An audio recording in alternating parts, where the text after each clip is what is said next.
Et si l'une des idées les plus répandues sur l'histoire de l'islam était aussi l'une des plus mal comprises, des millions de personnes affirment que l'islam aurait encouragé l'esclavage. D'autres soutiennent exactement le contraire.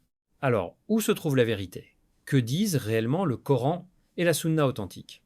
Aujourd'hui, nous allons laisser de côté les préjugés, les émotions et les récits approximatifs pour revenir aux sources.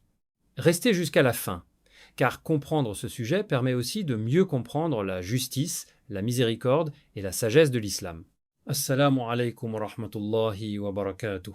Bienvenue à toutes et à tous sur votre chaîne Voix d'Allah, un espace dédié à la découverte des enseignements authentiques de l'islam, à la réflexion et au renforcement de notre foi. Que Allah récompense chacun d'entre vous pour le temps que vous consacrez à apprendre sa religion. Avant de commencer, si vous appréciez ce type d'enseignement, abonnez-vous à la chaîne, activez la cloche de notification, laissez un j'aime, partagez cette vidéo avec vos proches et écrivez en commentaire ce que vous retenez le plus de cet enseignement.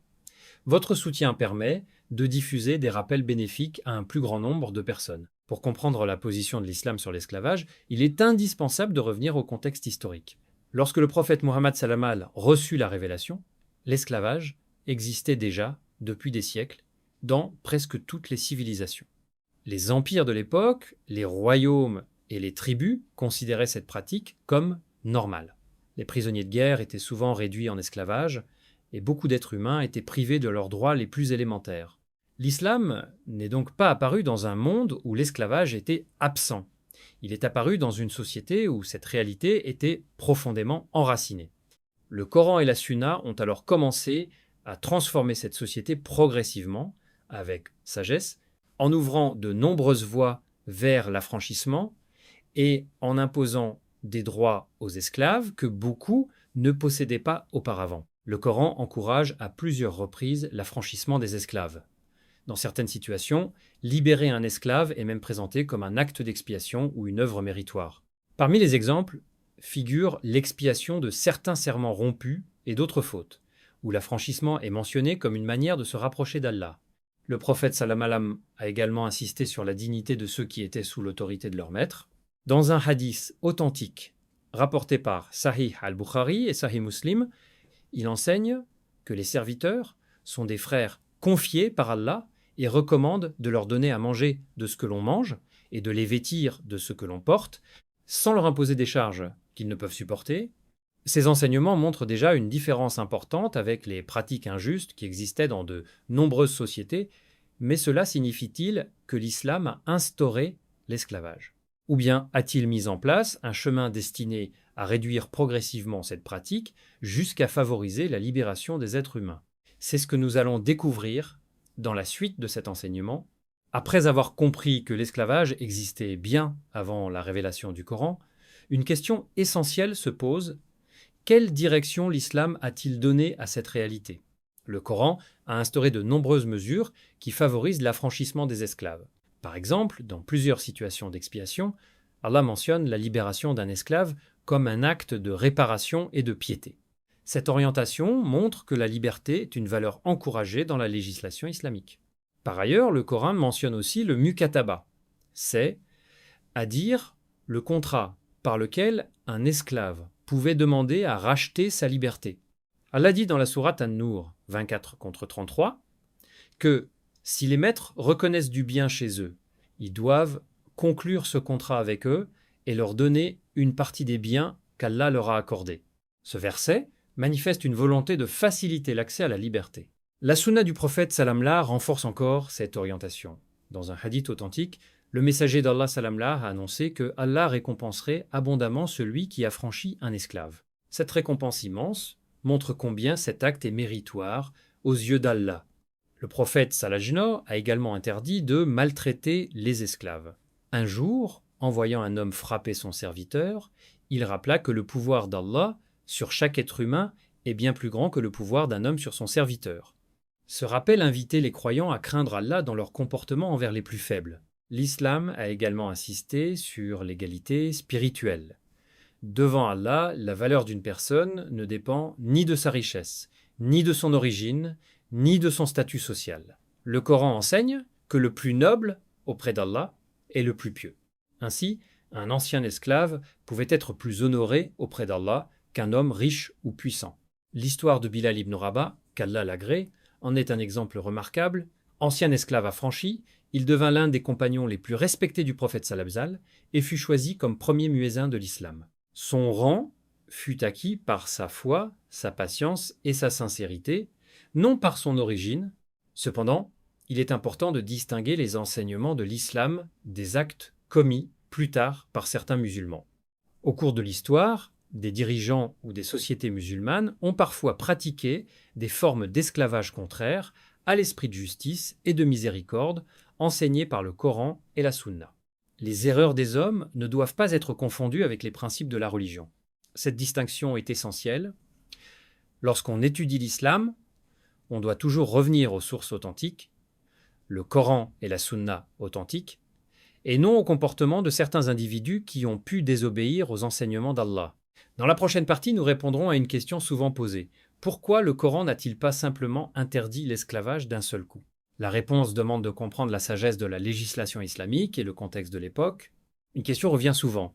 Si l'islam encourage la liberté, pourquoi le Coran n'a-t-il pas interdit l'esclavage immédiatement? Pour répondre avec honnêteté, il faut se replacer dans le contexte du 7e siècle.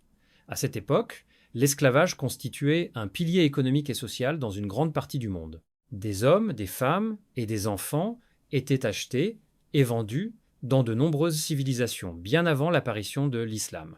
Une interdiction soudaine, sans solution pour les personnes concernées, aurait créé de graves difficultés sociales et humaines. La législation islamique a donc adopté une méthode progressive. Cette approche se retrouve également dans d'autres domaines. Par exemple, l'interdiction du vin a été révélée par étapes afin de préparer les croyants à abandonner une habitude profondément enracinée. Dans le cas de l'esclavage, l'islam a commencé par fermer de nombreuses portes qui conduisaient à l'asservissement injuste des personnes, tout en ouvrant largement les portes de l'affranchissement. Le Coran et la Sunna ont ainsi transformé progressivement les mentalités en rappelant que chaque être humain est une créature d'Allah, digne de respect.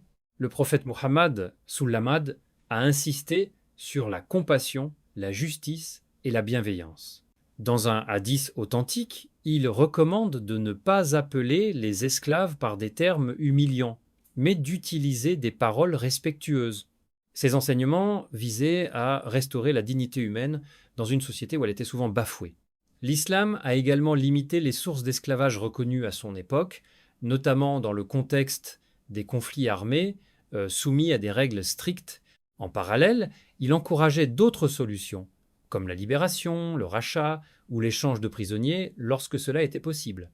Il est donc faux de présenter l'islam comme une religion ayant instauré l'esclavage. Cette pratique existait déjà et les textes ont cherché à en réduire les effets et à favoriser la libération des personnes. Il faut aussi rappeler qu'aucun musulman n'a le droit de réduire une personne libre en esclavage. Une telle injustice est condamnée.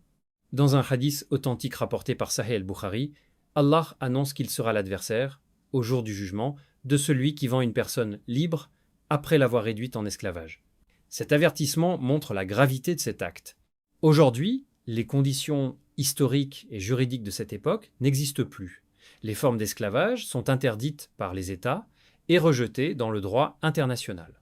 Les savants musulmans contemporains rappellent que ces textes doivent être compris dans leur contexte historique et qu'ils ne peuvent servir à justifier l'asservissement de personnes de nos jours. Le véritable message que nous laisse cette législation est clair.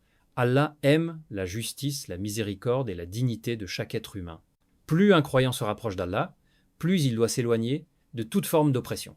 Dans la prochaine partie, nous découvrirons les magnifiques exemples du prophète Salamas et de ses compagnons dans leur manière de traiter les anciens esclaves avec honneur, fraternité et respect. En étudiant la vie du prophète Mohammed Sullalaf, on découvre que ses enseignements n'étaient pas seulement des paroles, ils étaient mis en pratique chaque jour. Sa manière de traiter les plus faibles constitue l'un des plus beaux témoignages de la miséricorde de l'islam. Le messager d'Allah salam rappelait constamment que la valeur d'un être humain ne dépend ni de son origine, ni de sa couleur de peau, ni de sa condition sociale. Ce qui élève une personne auprès d'Allah, c'est sa foi, sa piété et ses bonnes œuvres. L'exemple de Bilal ibn Rabah est particulièrement marquant. Ancien esclave, il fut libéré par Abu Bakr as-Siddiq, qu'Allah l'agrée. Malgré les terribles tortures qu'il avait subies pour avoir embrassé l'islam, Bilal demeura ferme dans sa foi. Le prophète Salaman lui accorda une immense considération et le choisit comme premier muezzin de la communauté musulmane. Son histoire montre que, en islam, la noblesse ne s'achète pas, elle se construit par la sincérité envers Allah. Un autre exemple est celui de Zayd ibn Haritha, que Allah l'agrée.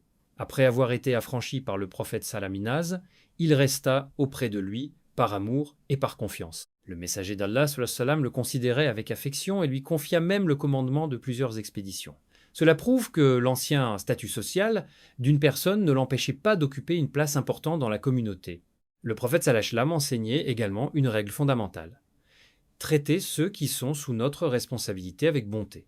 Dans un hadith authentique rapporté par Sahih Muslim, il recommande de nourrir et de vêtir les serviteurs convenablement, de ne pas leur imposer ce qu'ils ne peuvent supporter et, si une tâche est difficile, de les aider.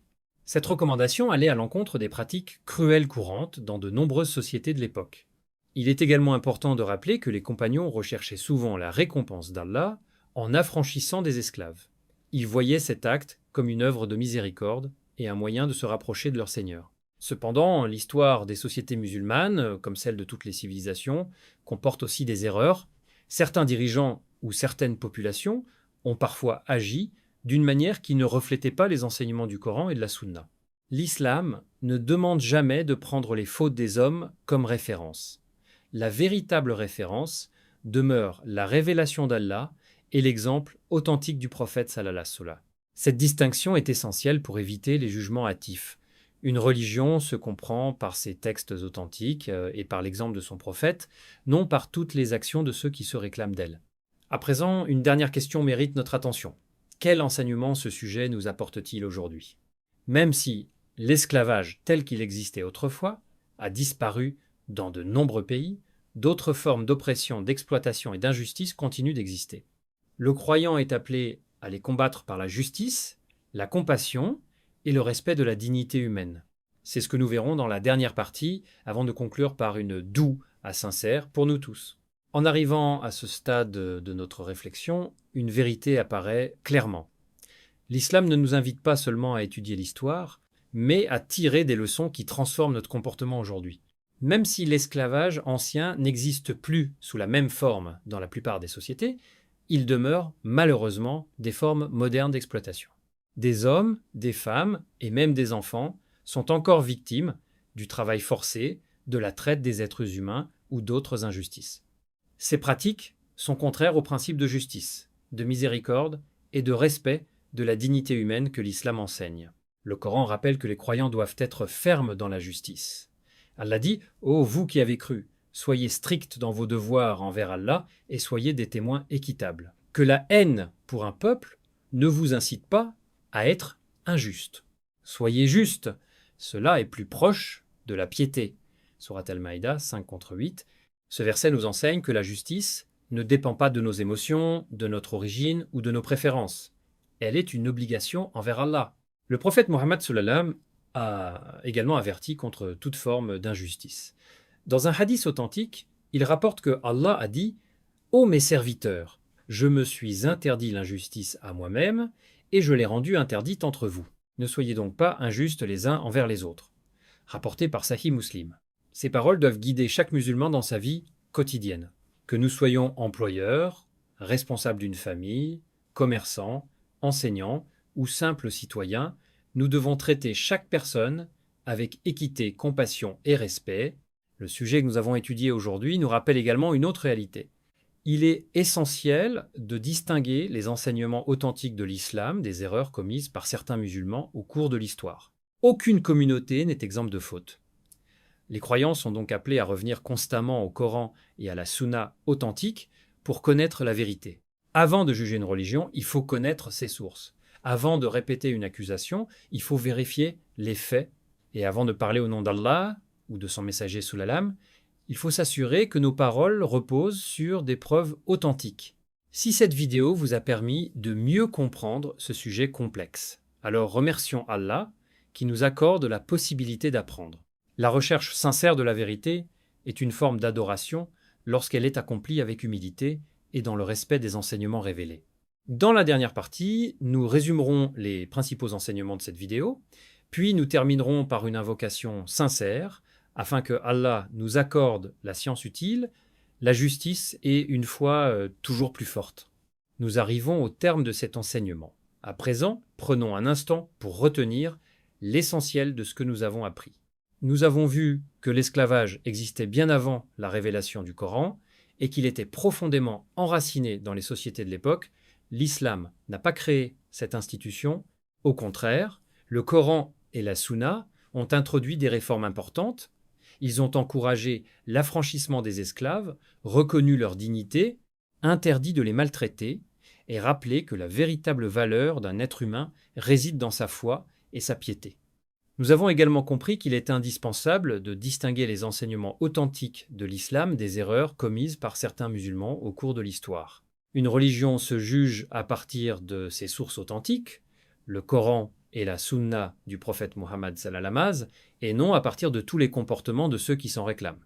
En tant que croyants, cette réflexion doit nous pousser à combattre toute forme d'injustice, d'oppression et de mépris envers les autres. Chaque être humain est une créature d'Allah et mérite d'être traité avec respect et équité. Demandons-nous maintenant, sommes-nous justes avec notre famille, nos voisins, nos collègues et toutes les personnes qui croisent notre chemin? Le croyant ne recherche pas seulement la justice lorsqu'elle lui est favorable, il la recherche parce qu'elle est un ordre d'Allah. Levons maintenant nos mains vers notre Seigneur avec humilité. Ô Allah, Seigneur des mondes, accorde-nous une science utile, un cœur sincère et des œuvres que tu agrées. Fais de nous des serviteurs qui aiment la justice, qui rejettent l'oppression et qui suivent fidèlement le Coran et la Sunna de ton messager salam.